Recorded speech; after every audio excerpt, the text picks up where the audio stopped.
Hello and welcome back to Unpublished Journeys. Today I'm talking with Kaila Yallum. Kaila is a science communicator, and today she will tell us about her job and how he reached to this point. Please, if you enjoy our podcast, please subscribe our YouTube channel, and as always, tell us your opinion, your comments, and what you think. Let's listen to Kaila. Thank you so much. Today my guest is Kaila Yallum. Kaila, thanks for doing this. How are you doing? I'm doing great, Yasser. I'm excited to be here. Thanks for inviting me. That's great. Thanks for coming. So I think, as always, I do this. So the best person can introduce you, I would say it's yourself. So can you tell us a bit about your background? What are you doing now? And then we continue and we go deeper to your journey. Sure, no problem.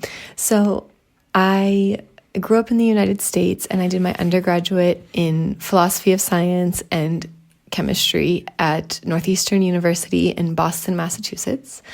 From there, I did a master's program and a PhD program in physical chemistry at the University of Bern. So I progressively got more and more into physics as my career went on, and now I am working in the management office for the National Center for Competence in Research called SPIN, which focuses on spin qubits in silicon for quantum computing applications, and that is a national network of scientists in Switzerland, and I work on communications on their behalf. And I work on scientific communication on the behalf of the researchers in our network. Okay, that's very lovely. I mean, it's so diverse, to be honest. I am from Iran, and to be honest, as an Iranian child, you have only two options. Either you can be a doctor or you can be an engineer. How was it for you actually in USA? Because I know it's a absolutely different culture for sure, different part of the world. How was it for you? If you remember, I don't know. Yeah, I do remember. I remember specifically being told I should be a lawyer when I was younger because I remember always arguing to have my way. But so for me, growing up, work ethic is huge in the United States. Everybody, it's like hustle culture, grind culture. But I had a very different example in my home where my mother was an entrepreneur and she had her own company and she set her own rules and she was very successful. So seeing that really helped me understand that there are many pathways forward. Do you think your mother was like an inspiration for you that, okay, no, a woman can do whatever she likes or can pursue whatever she likes? Yeah, 100%. That's a great question because I think growing up, it just seemed normal to me. It was just, what my mom did. And I never thought twice about it. And it was only when I got to university and I was living on my own in a different city that I started really seeing the diversity of ways of life for women and seeing that actually not as many women were following the same pathway my mom had. And so I was a little bit underexposed to some of the pathway of obstacles and difficulties that women face in their careers growing up, which has been a really big benefit in my life. And then when I took entrepreneurship courses later on, I saw that one of the number one predictors of success is actually having an entrepreneur as a parent so that you can see that it's possible and you see all of the facets of what it's like to manage a company. And so yeah, I think that she was a role model in many more ways than I'll ever be conscious of. Yeah. So you mentioned that as a child you wanted to be a lawyer, and of course you had your mother as well, that she was really like a real. So you went to the system probably in US also is that you go to high school, and how was it at that time? Were you interested in, because I'm trying to understand why did you select philosophy of science for your bachelor? So is it, if you can tell us about that? Yeah, so I've always been very, very interested in science and I've always had a very investigative mind. So I remember, on road trips, spitting into a cup and putting an ibuprofen pill in there, and then spitting into a cup and adding water and putting an ibuprofen pill in the other one, and then tracking how long it takes for each to dissolve over time and trying to see, different like influences on medicine uptake and dissolution. I remember doing things like this constantly growing up, always trying to look at empirical evidence. And then my parents also bought me a set of encyclopedias. So I was reading about what I was experimenting with. And so it really, that way of looking at the world was deeply ingrained in me. So I always knew I wanted to go into something related to science. And then my parents were also very supportive with doing like science summer camps at CMU, Carnegie Mellon University in Pittsburgh. And then they also had sent me to a high school that partnered with Carnegie Mellon University. So, in high school, I was already running polymer chain reaction. Yes. Like PCR experiments in high school. And so, I was very, very scientifically inclined.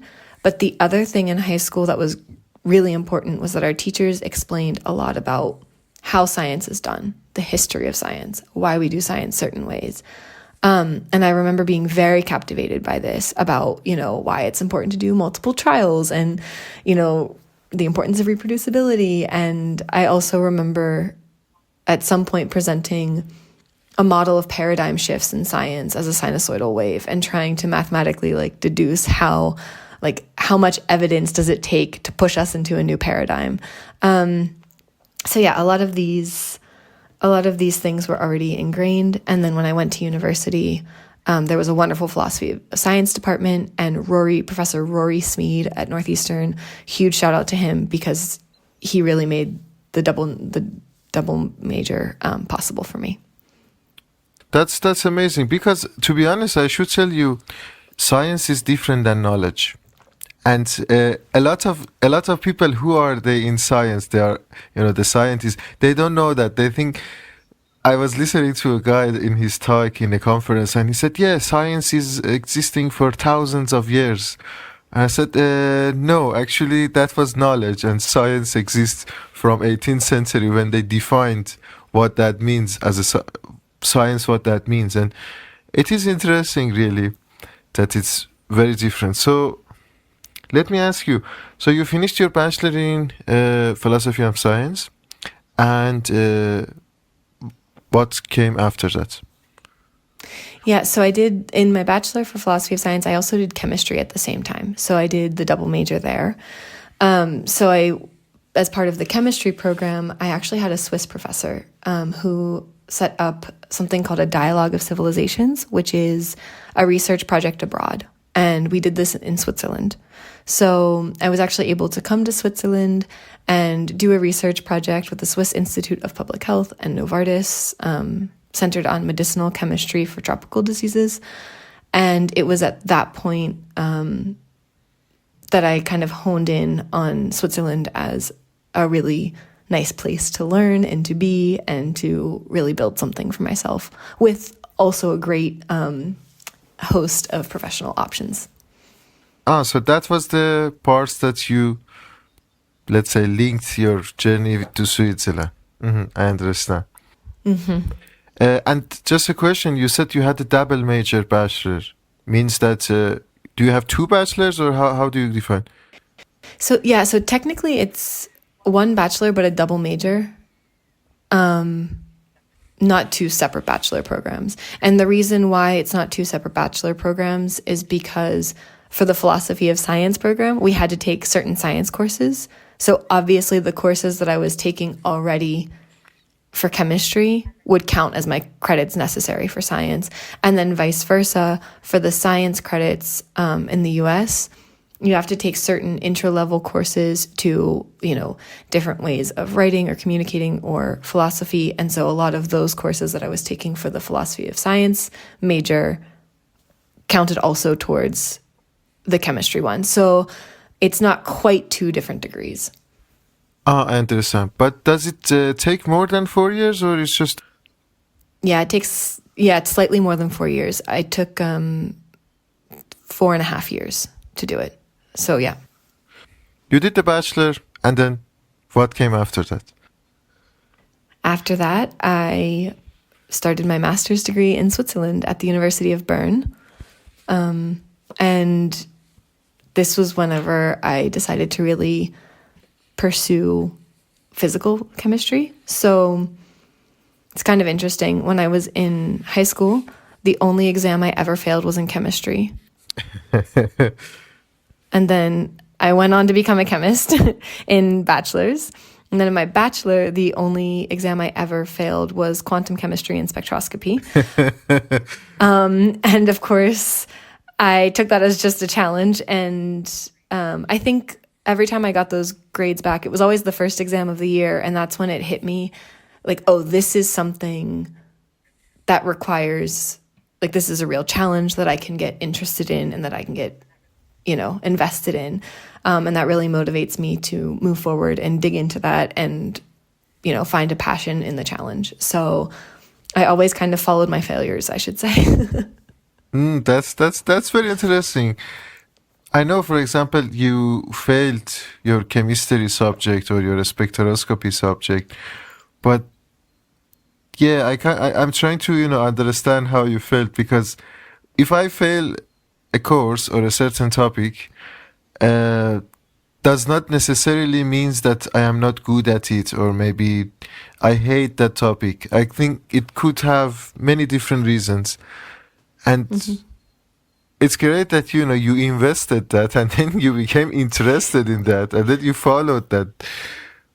But I should also say, in the American system, we don't have just the one exam for the whole course. We have many exams throughout the semester. So it was always the first one that was the wake-up call. That was like, oh, this is going to be a challenge. And then, of course, for the rest of the semester, that was more exciting to me, to have to dig in and to have to apply myself. And at the end of the course, I passed the full course. It was just the first exam or the first quiz that I got a failing grade on. So yeah, I think it wasn't like a complete failure. It was much easier to handle than failing the whole course.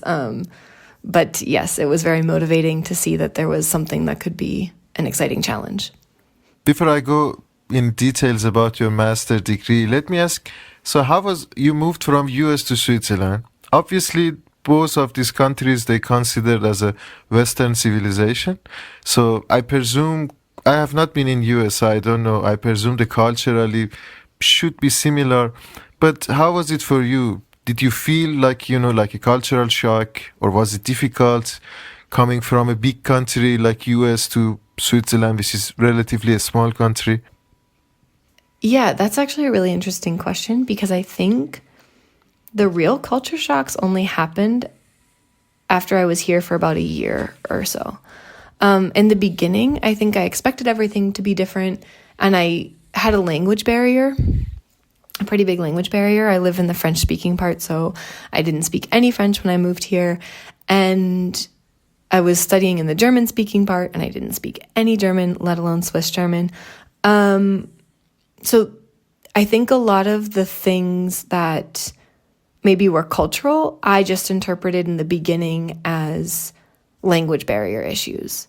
For example, people don't talk to you as much, and I was like, oh, well, that's normal. I can't talk to them.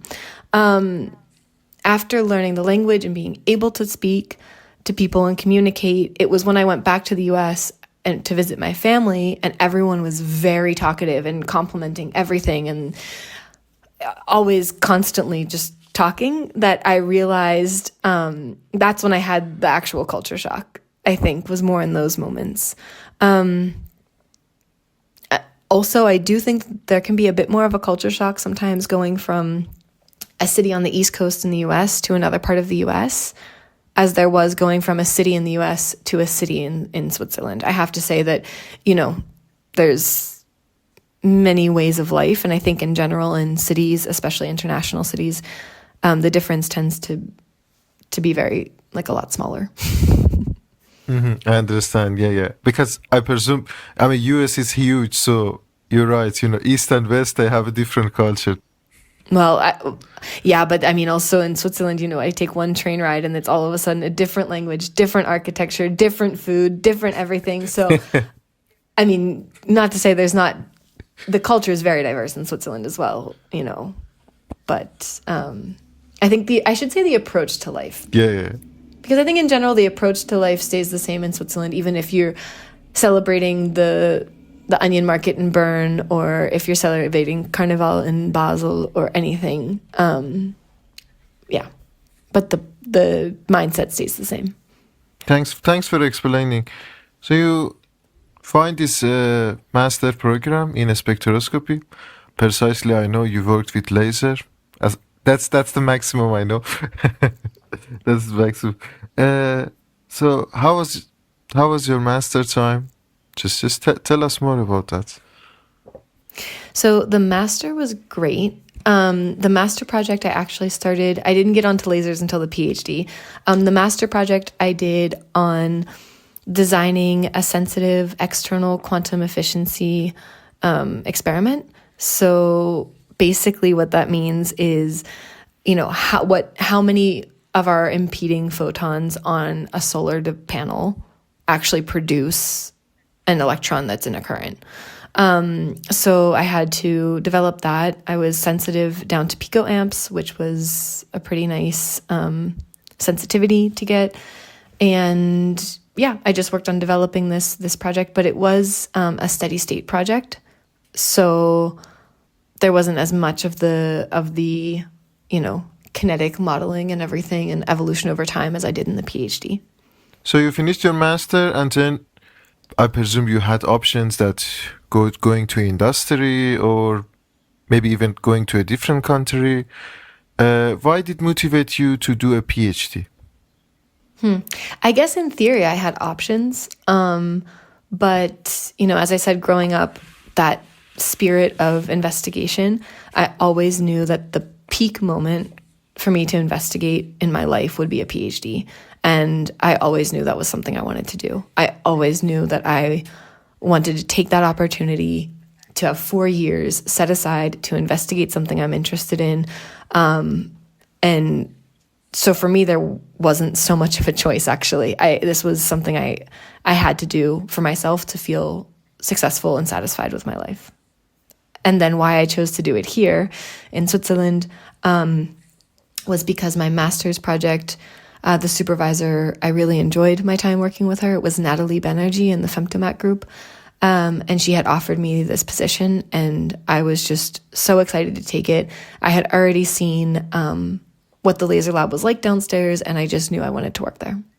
So let me ask you first, what happened during your PhD? I'm sure a lot of PhD students, I just finished my PhD recently as well. So a lot of people, they have a lot of challenges and struggles during the PhD time that they had. So if you want to tell us what was your biggest challenge that you had during the time of your PhD, what was that and how did you overcome that challenge? There were many challenges. It's very hard to choose the one. But from, experimental failures, like equipment failures that you have to overcome, to traveling and presenting results in front of, experts in the field. That was, maybe more of a public speaking challenge, to managing the stress and trying to, still develop a life in which I felt integrated and developed a support system in a new country. That was a big challenge as well. There are so many different ones, but I think no matter which challenge I choose, the, coping mechanism or how I was able to get over all of those challenges remains the same, which is curiosity. Being curious in your experience and really applying that investigative approach to figure out what aspect you can improve or what aspect, how it makes you feel and how you can overcome that feeling, or what's something that's in your control to change versus something that's out of control to change. Working on finding what you need to accept versus what you can modify and optimize. curiosity helped me navigate all of that. And so the number one, way to overcome challenges is curiosity. Do you think also curiosity is something that motivates you to continue as well? Primarily, yes. That's my primary motivation for everything. That's very beautiful. But you really have like a scientific mindset that, curiosity, and doesn't matter what happened, you will still stay curious. Yeah. That's very beautiful, honestly.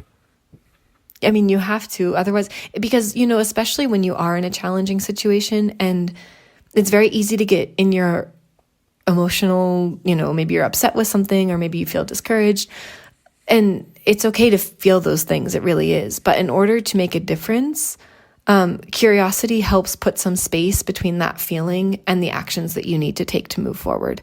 And I think it's really one of the biggest driving factors for me. Yeah, that's beautiful. Thank you. So let me ask, you finished your PhD, and after that, what happened? What was the options that you had? So yeah, actually finishing my PhD was kind of a bit of a shock to me. As I said, my whole life I had been looking forward to doing a PhD, to achieving that goal, to dedicating that time. But to be fully honest, of course I considered continuing down the academic pathway, because that's, a lifetime of exciting investigative work, which is great. But I hadn't thought so far in advance as to what I would do after the PhD. And so once I accomplished that kind of crowning achievement, I did feel like all of the pathways opened up at once, and there were so many ways to go. I think industry was less of an option for me because I am very curiosity driven. So I knew I always wanted a career path where I had a lot of autonomy in what I'm doing and what I'm creating and what I'm putting my time into. And I feel that in industry, you really are working for the company's mission, which is great if you're in line with it. But I did feel that, after some years that could get a little bit tiring for me. So after the PhD, I took a year of postdoc where I was able to teach incoming PhD students the experiments I had worked on in my PhD. And then I also used that time to see what options were out there. And that's how I decided to take a step into more science communication and ecosystem building for scientists, which felt just like a much more autonomous, open, and honestly a really great place where I could serve a need to make the scientific community more robust, more collaborative, and more supportive. Okay, amazing. Let me first ask, which year did you finish your PhD? I finished in December of 2023. 2023. Two questions that I have now is that do you think if you work in an industry, even if you work as an R&D, like a research and development, do you think that you don't have that curiosity there, or in a better way, you can't be curious in industry? Do you think it's like that really? It's hard to say. I know that it's very important that your performance directly contributes to KPIs, which I think is great in terms of that's exactly how a company needs to run in order to fulfill its duty of participating in the economy. I don't think that's a shortcoming of industry, and I think that can be very rewarding in its own way. But also, if I were to develop an interest that was not in line with the company's KPIs, I know that would be discouraged to spend their resources and their time and their energy pursuing that, which again, I think is actually a strength of industry to accomplish their goals. But, I think the other illusion I want to shatter is that there's two options, industry or academia. And there are many other options. And that's basically what I've been trying to explore, because I did not want to move to a new country and a lot of, again, and a lot of academic positions require this, as you know, sitting over there in Wales in this moment.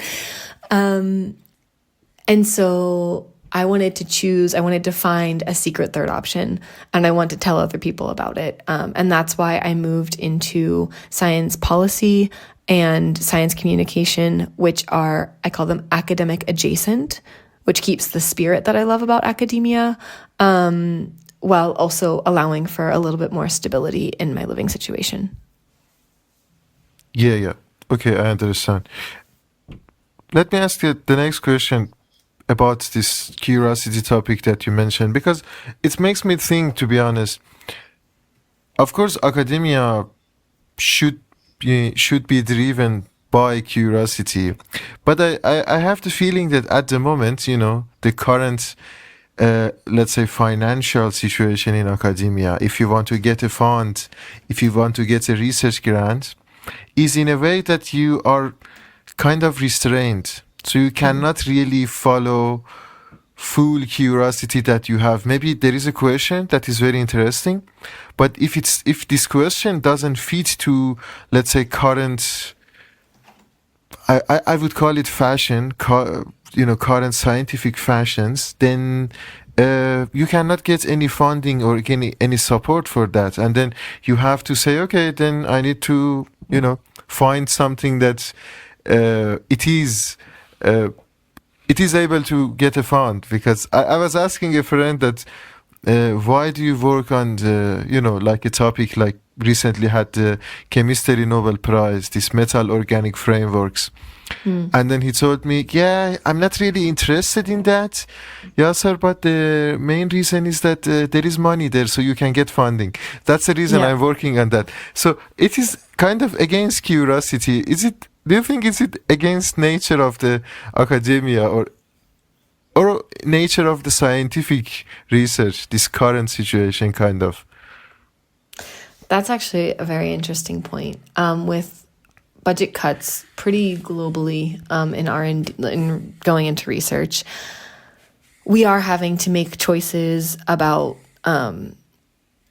doing research that provides a strategic advantage. This is clear, and this is something that is impacting that free-flowing curiosity a little bit. That being said, this is when your curiosity should be calling on, I would say, I don't know, its sister, which is creativity. So if you can find a way to make your curiosity generate value, or if you can find a way to explain the value in this, whatever subject you're interested in, then that's when you actually can make an argument to put the money, to put the resources into your curiosity. And I think curiosity does not go very far without the creativity. And so this is really necessary in order to make that full leap into being free in academia. That's a very, very beautiful. Curiosity and creativity are like sisters in science. That's very. I absolutely agree with you. That's very nice, actually. I never I never considered that like that. I mean, this topic of science communication, as you said, it's like a delusion that when I finish my PhD, I think there are only two options, either industry or academia. So if people, they want to explore more, like, I myself, I like, communication, science communication. But to be honest, as far as I searched in the job market, it's not there is no, position called this name, there is not it's not like a clear journey or clear career path to this. How can you tell us, okay, this is the way, if you like science communication, this is the way that you can try. This is one of the ways you can try. Yeah, actually, that's a good point. I currently actually have the title of Communication and Outreach Officer. So this is really just all about science communication. But I think this is a very specific position to National Centers for Competence and Research in Switzerland. All of the NCCRs have this position where the principal task is communicating on behalf of the scientists in the network. So, these positions do exist. The problem is that they don't exist in the same abundance as the people that want to do science communication. And so this is where it gets a little bit more blurry. And again, where you need your sister of creativity to come in, because you can find a way to do science communication in marketing for sure. This is a wonderful place to bring science communication into an effective role if you want to go into industry. Science communication is big for especially, freelance writers and things like this. I know that with LLMs coming out, large language models coming out, we do have this decrease in, freelance writers, but science remains a cutting edge field in which a large language model cannot be necessarily fully trained to understand the material that's being communicated. So if there are people with scientific backgrounds that want to go into communication, a lot of writing in journalism and things are really great options, especially if you're willing to maybe get an additional certification in journalism or in communication or something like this. Then there's also, there are so many ways to communicate science. There are also videography, art programs. There are so many ways to communicate science visually that people can get into as well. So finding, your main channel and getting maybe a complementary certification is a really great pathway into these domains. Science communication can be linked to education, to teaching. If somebody likes teaching and, makes these two together, that would be also a domain. But I was talking to someone else in Cardiff as well, and they told me that, there is not, most of the time you need to start as a volunteer in science communication, and slowly as the position that you have, like a communication officer, later on maybe you can find such a position. But in the beginning is a bit difficult because it's not that it's not clear, it's not that much abundant like other typical position that you find in academia or industry. That's also true. I guess another good point to make is start early. Start early in your PhD so that you have the kind of CV underneath you by the time you get to the point of looking for a job. Yeah. That's correct. Yeah.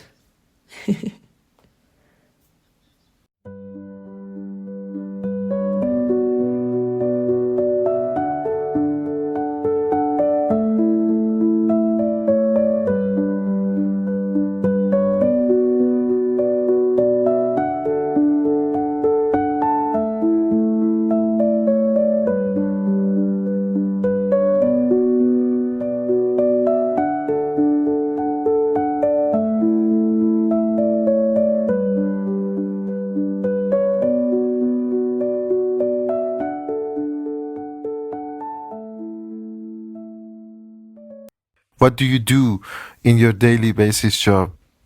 So science communication is quite interesting because it's very dependent on the people that you are communicating to, right? So science communication to politicians often looks like, what are some suggestions for policy reform for society that are based in scientific data, for example. That's not how I would speak to a class of 10-year-olds, because they don't have the power, they might not understand. So if I'm speaking to a class of 10-year-olds, it's to try to inspire them to become scientists, to capture their interest and their imagination in some way, and open that door that says, oh, maybe I could do that. And then if you're talking to other scientists, because that's really important, especially other scientists that are not experts in your field, the only way that we can connect dots through various fields and focus on interdisciplinary research is to be able to communicate effectively to other researchers that don't have the same vocabulary as us, or that don't have the same, courses that we've done. And so this is also very important, is to find the person that you're talking to and then tailor the message so that it resonates with them. And then secondly, the researchers in the NCCR that I work for now are these brilliant people, but you know what the research life is like. I mean, how many hours a day are you spending in the lab? Do you have the time to think about how you're going to communicate your results to 10-year-olds, politicians, biologists, and taxpayers? No, you don't have that time. Yeah. So my role is to really step in and work with them, understand what they're doing, and make sure that the people who are interested in knowing about it actually can know about it. What is the lesson that life teach you in a hard way? Yeah, I don't want to sound like a broken record about this whole curiosity thing, but I think there were times when I forgot about my curiosity, when I got too involved in the muck of the challenge, when I was feeling very discouraged, and I forgot about the curiosity. And it wasn't until, a couple months later that the curiosity came back and I found my solutions, and I really regretted having wasted, a couple months without separating myself from the emotion and really investigating it the way I would anything else. So I think the thing that life has taught me in a more difficult way is the moment that you need the curiosity the most is the moment where you will forget about it. And it feels like this luxury approach. But that's when you need it the most. So when you notice it slipping, try to go on a walk or do some, free writing exercise, do something that brings it back for yourself. How difficult is that being a woman in science? Yeah, this is a really great question, especially at this time in the world. So there is a lot of momentum right now behind supporting women in science, making positions available for women in science, having hiring quotas where we, make sure that women are getting the places that they deserve. There's a lot of momentum there. And there, I should say, I want to take a minute to also recognize that there is a lot more momentum for women in science than there are for other historically repressed populations in science. So, we have come quite a long way. That being said, I think when it comes to giving people titles or positions, that's only one step. The next step is to make the environment actually conducive to having diverse populations there. And so as I've talked about, this need for stability can impact different populations in different ways, depending on their socioeconomic position, depending on their gender identity, depending on their family role.